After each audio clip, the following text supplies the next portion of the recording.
Welcome, weekend warriors, to the Week 7 edition of the predictions. Those of you who can't tell, that is the Vikings Yawler horn.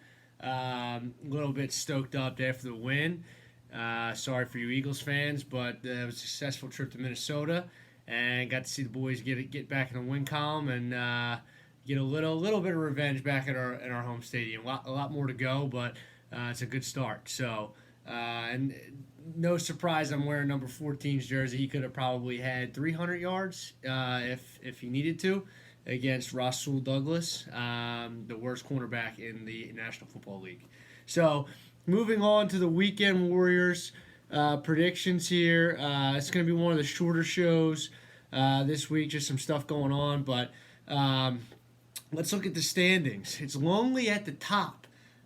Straight cash, homie, is 5-1. That would be your commish here, sitting atop the standings.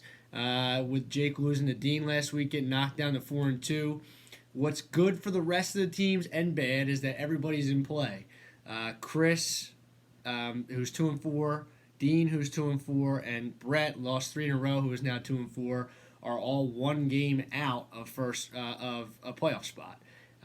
So it's very opportunistic potentially for the lower standings, and that's what you like to see, a kind of a tight knit group here through 6 weeks. The Turnersville Sportsbook, despite that tight knit group, is 22-8, another 4-1 performance last week for me. I picked some upsets last week, and a lot of them came true. I'll go through it real quick. I picked Brett to beat Chris. That did not happen. Chris came up with a big win, a much needed win. Dean did beat Jake. Kevin did beat PP.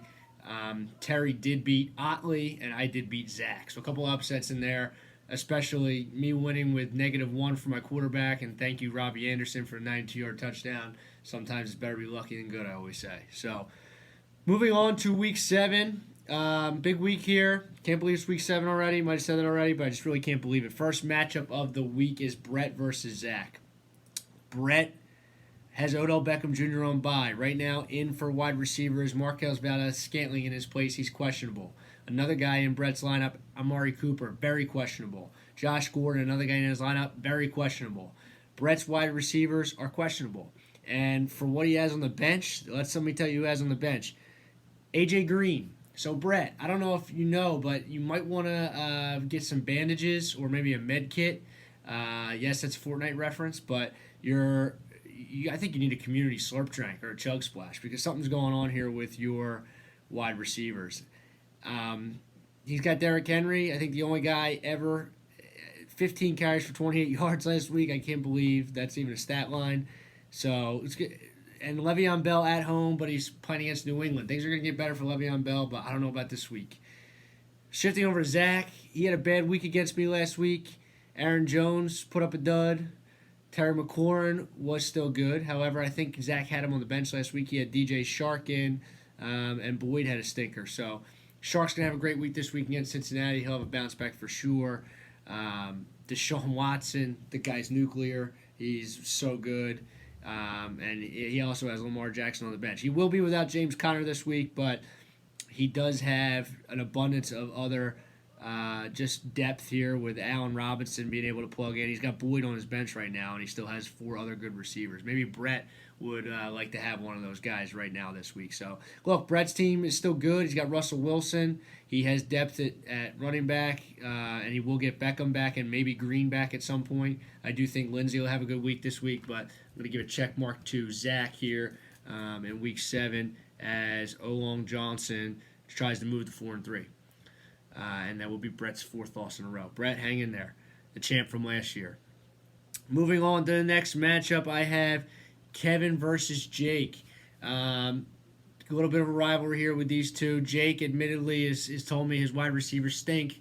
He had Juju as his number 1. I said that hopefully he would retain wide receiver 2 numbers this year with Duck Hodges or Mason Rudolph, wherever the hell they put in a quarterback, but that's just not going to happen. He had 1 catch for 7 yards last week, and Jake actually currently has him on his bench. He's starting guys like Mohamed Sanu and Cortland Sutton. Yeah, I say that. I also, Smith Schuster's on bye. I guess that makes it a little easy for him. But it'll be interesting to see if he does start him going forward with kind of the abysmal quarterback play there.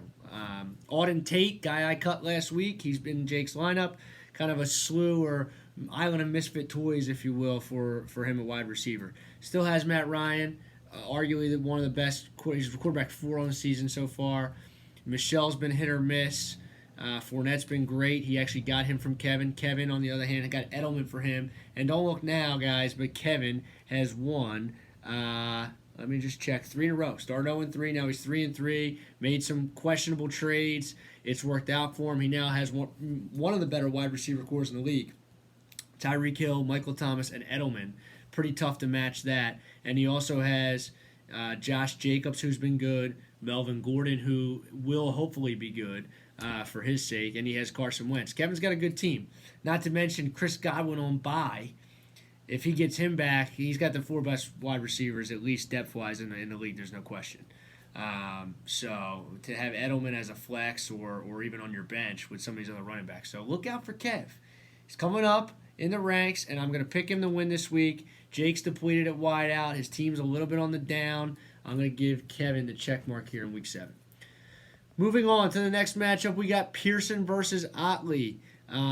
Both teams are on skids. Otley, since he's come on the show, he beat my dad. He lost 3 in a row.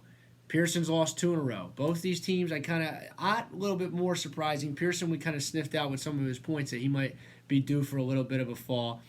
Some things I like about Pearson's team this week. He's hung on to Josh Allen. I don't think he's played him in at least 2 to 3 weeks since he played me. And he hung on to him for a reason. He's got Miami this week. So I like that matchup. I think he's going to have a nice week. He also has Todd Gurley at Atlanta. He's going to have a good week if he plays. I got him circled here. He could be a difference maker in this matchup big time. And we talk about DeAndre Hopkins every week. He's a time bomb ready to explode. He is one of 3 players, I think, in the league that's had at least 5 catches in every game this season. I think they are Michael Thomas, DeAndre Hopkins, and Larry Fitzgerald. So, one of these times, he hasn't scored since week 1. He's probably going to score this week. He's definitely going to score again this season. I promise you that, Pearson. To this week might be the week. And Kittle at Washington has got a great matchup. And, he still has the New England defense, who is just ridiculous. They're averaging 21.2 points a game. Last week, they scored him 27, and he still lost, however. So, Otley, on the other hand, Brady's been slowing down a little bit. Kamara's got a bad ankle. He's at Chicago. Thielen took the back seat to Diggs last week. He might be back, obviously, in top wide receiver form this week. T.Y. has always historically killed Houston. Still waiting for Travis Kelce to kind of break out. Yes, he's been the model of consistency. He's still a tight end number 3. He's got 1 touchdown on the season, not what you drafted him to be. So, look, I think Pearson has the better matchups this week. I think with Kamara a little bit banged up, and, like I said, Hopkins waiting to kind of explode, and Josh Allen. I think Josh Allen, a.k.a. Josh Stallion, is going to bring a win back to Pearson, and Otley's going to lose 4 in a row. You heard it here first. Moving on to the matchup of the week, Chris versus Dean. This is a big matchup because the loser goes to 2-5. The winner stays at 3-4 and probably 1 game out. 2-5, you're not out of it, but you'd much rather be 3-4. I've been a big advocate of Dean's team. Been saying it all along. He's better than 0-4. He's been scoring points all season. He got a big win over Jake last week. Chris, on the other hand, gets Saquon Barkley back this week. Probably the best player in fantasy. He's at home against Arizona. Oh, my God, what a matchup. He also currently has 2 running backs for San Francisco in his lineup. Both have been great. They're playing Washington. Oh, my God, what a matchup. He currently has Brandon Cooks and Robert Woods in his lineup against Atlanta. Oh, my God, what a matchup. What am I worried about? I'm worried about Mahomes. His ankle's been banged up. He doesn't look like himself. Denver's a decent defense. Thursday night, he could have a rough night. Let's jump over to Dean. Back to Dean. He's got Aaron Rodgers. He's in his lineup right now. His number 1 wide receiver, I think, currently is Lazard. I actually picked him up because I don't have anybody to play if Adams doesn't play. So maybe he'll do something, but he's undrafted. Yes, he's 6'5", but can Rodgers do enough without his receivers? It's one thing to not have Adams, but now he doesn't have Allison or MVS potentially. We'll see more throughout the week. Dean also has Mixon against Jacksonville. Mixon has just been terrible. He's averaging 7.3 points a game. He drafted high, and I thought he'd be able to overcome the team's kind of deficiencies, but they haven't. David Johnson's been good. He is the number 8 running back on the season. Keenan Allen, after kind of having a really good slew of weeks, he scored 6.5, 3, and 4 in 3 consecutive weeks. He should be back this week, hopefully at Tennessee. He's still a wide receiver 7 on the season. And Austin Hooper, as bad as O.J. Howard has been for Dean, for him to have Austin Hooper is giving him some support. Look, like I said, I've been a big advocate of Dean. There's no way I can pick against Chris with these matchups that he has. It kind of seems that way against Dean, that other teams just go bonkers against him. I think that's what Chris does this week. But if anything, you got to hope that that Mahomes just doesn't have a big week. You got to hope he has 250 and 1 touchdown and you survive the night. So if that happens, you got a chance. So I'll give Chris the check mark here. And hey, that moves on to me and Terry. Terry, I've been winning games, brother. Like I said last week, Goff, I think, got me -1. Let me vet that. He might have got me 1. No, he got me -1. And I was able to win. I think I have 2 top 8 running backs between Dalvin Cook and Chris Carson. They're both volume monsters. Would I really like to get Davante Adams back? I would. Kenny Galladay's been a wide receiver 1 pretty much for me. He's 16th on the year, but he did have his bye week. If not, he's a high-end number 2. He's really leveled up from last season. And now I get Evan Ingram back. My real kind of soul-searching is at flex. I'm still kind of hoping David Montgomery turns the corner. Miles Sanders has been better. Robbie Anderson had a big week last week. He plays New England, and I do have Singletary at home against Miami. So I got a slew of guys I got to try to figure out who to throw in. On Terry's side of the ball, he does have Chubb on bye, but he also does have Ezekiel Elliott at home against Philly. He's got Latavius Murray on his bench. He could be decent, I guess, with Kamara questionable, potentially out. Then obviously he would be good. Kyler Murray at the Giants. Kyler's been great. Wish I would have taken him in the draft, but he's been very good. And Cooper Kupp at Atlanta. I said the things I said about Chris's team. His wide receivers going against Atlanta. Cooper Kupp's probably the best one out of the 3, and he's going against Atlanta. I'm sticking with Goff. I think he gets back to it. Last week, I almost rage cut him without even picking anybody up, and then I saw he played Atlanta. I got to give one more chance to Goff. Terry, it's going to be a good fight, buddy. I got to pick myself. You know that's me. That's what I do. I wish you luck this week. And listen, guys, week 7 is going to be a good one. Let me just play this on the way out one more time.